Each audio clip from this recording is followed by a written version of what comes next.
ನಮ್ಮ ಕಾಂಗ್ರೆಸ್ ಪಕ್ಷದ ಎಲ್ಲ ಯುವ ಮುಖಂಡರುಗಳು ಹಾಗೂ ಡಿ ಕೆ ಶಿವಕುಮಾರ್ ಅವರ ಅಭಿಮಾನಿಗಳು ಮಂಡ್ಯ ನಗರದ ಸಂಜೆಯ ವೃತ್ತದಲ್ಲಿ ಇವತ್ತು ಅವರು ನೂತನವಾಗಿ ಮುಖ್ಯಮಂತ್ರಿ ಆದಂಥ ಸಂದರ್ಭದಲ್ಲಿ ಪಟಾಕಿ ಹೊಡೆಯುವ ಮುಖಾಂತರ CN ಮುಖಾಂತರ ನಾವಿವತ್ತು ಸಂಭ್ರಮಾಚರಣೆಯನ್ನು ಆಚರಣೆ ಮಾಡ್ತಾಯಿದ್ದೀವಿ.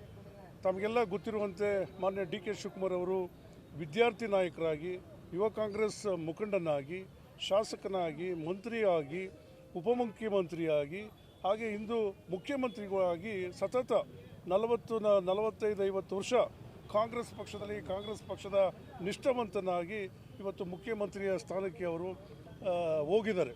ಹಿಂದೆನೂ ಕೂಡ ಅವರು ಶಾಸಕರಾದ ಸಂದರ್ಭದಲ್ಲಿ ಉಪಮುಖ್ಯಮಂತ್ರಿ ಇದ್ದ ಮಂತ್ರಿಗಳಲ್ಲಿ ಹಲವಾರು ಖಾತೆಗಳಲ್ಲಿ ಉತ್ತಮವಾದ ಕಾರ್ಯನಿರ್ವಹಿಸಿದರೆ, ರಾಜ್ಯ ಸೇವೆ ಮಾಡಿದ್ದಾರೆ.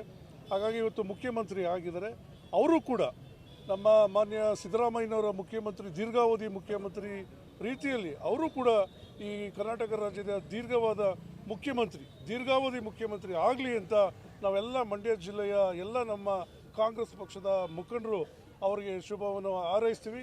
ಆ ಭಗವಂತ ಅವರಿಗೆ ಆಯುಸ್ಸು, ಆರೋಗ್ಯ, ಇನ್ನೂ ಈ ರಾಜ್ಯದ ಜನರ ಸೇವೆ ಮಾಡುವಂಥ ಶಕ್ತಿ ಅವ್ರಿಗೆ ಇನ್ನೂ ಕೊಡಲಿ ಅಂತ ಈ ಸಂದರ್ಭದಲ್ಲಿ ನಾವು ಅವರಿಗೆ ಶುಭ ಹಾರೈಸ್ತೀವಿ.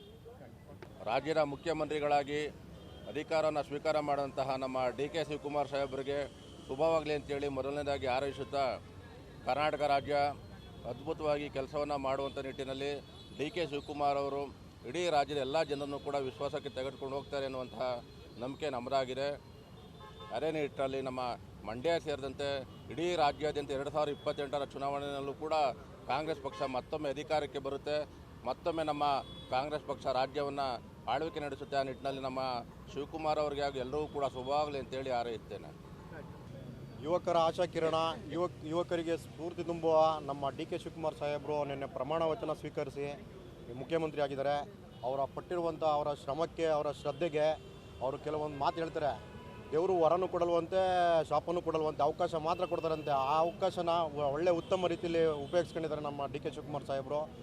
ನಿನ್ನೆ ಅವರು ಪ್ರಮಾಣ ವಚನ ಸ್ವೀಕರಿಸಿದ್ದಾರೆ. ಆದ್ದರಿಂದ ನಾವು ಎಲ್ಲ ಮಂಡ್ಯ ಡಿ ಕೆ ಶಿವಕುಮಾರ್ ಅಭಿಮಾನಿಗಳೆಲ್ಲ ಸೇರಿ ಇವತ್ತು ಸಂಜೆ ವೃತ್ತ ಸರ್ಕಲ್ನಲ್ಲಿ ಅವರಿಗೆ ಪುಷ್ಪಾರ್ಚನೆ ಮಾಡುವ ಮುಖಾಂತರ, ಸಿಹಿ ಹಂಚುವ ಮುಖಾಂತರ ಅವರಿಗೆ ನಾವು ಖುಷಿ ಸಂಭ್ರಮ ಪಡ್ತಾ ಇದ್ದೀವಿ.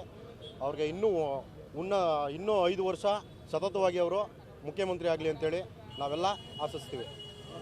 Thank you. ಈಗ 43 ವರ್ಷ ಏನು ಕಷ್ಟಪಟ್ಟು ಸಾಹೇಬರು ಪಕ್ಷ ಕಟ್ಟಿ ಅವರು ಮುಂದೆ ಬರಬೇಕು ಅಂತ ಅಂದ್ಕೊಂಡಿದ್ದ ಅವ್ರ ಆಸೆ ಮತ್ತು ಅವ್ರ ಕನಸು ಈಡೇರಿದೆ. ಮತ್ತು ಅವ್ರು ನಿನ್ನೆ ಅಧಿಕಾರ ಸ್ವೀಕಾರ ಮಾಡಿದ ತಕ್ಷಣ, ಅವ್ರನ್ನ ಏನಕ್ಕೆ ನಾವು ಯೂತ್ ಐಕಾನ್ ಅಂತ ಕರಿತೀವಿ ಅನ್ನೋದಕ್ಕೆ, ನಿನ್ನೆ ಅಧಿಕಾರ ಸ್ವೀಕಾರ ಮಾಡಿದ ತಕ್ಷಣವೇ ಯುವಕರಿಗೆ ಬಸ್ ಫ್ರೀ ಮಾಡಿದ್ದಾರೆ. ಮತ್ತು ಭಾರತ್ ಜೋಡೋ ಅಂತ ಒಂದು ಕಾರ್ಯಕ್ರಮದಲ್ಲಿ ಅವರು ಸಂಘಟನೆ ಮಾಡಬೇಕು ಅಂತ ಅವ್ರು ಹೇಳ್ತಾರೆ.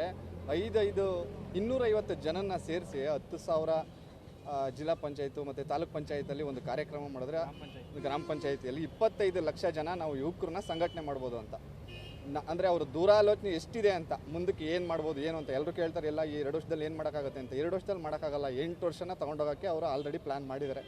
ಈ 2 ವರ್ಷಕ್ಕೆ ಮುಗಿಯಲ್ಲ, 8 ವರ್ಷದ ತನಕ ಸತತವಾಗಿ ಅವರೇ CM ಆಗಿರ್ತಾರೆ.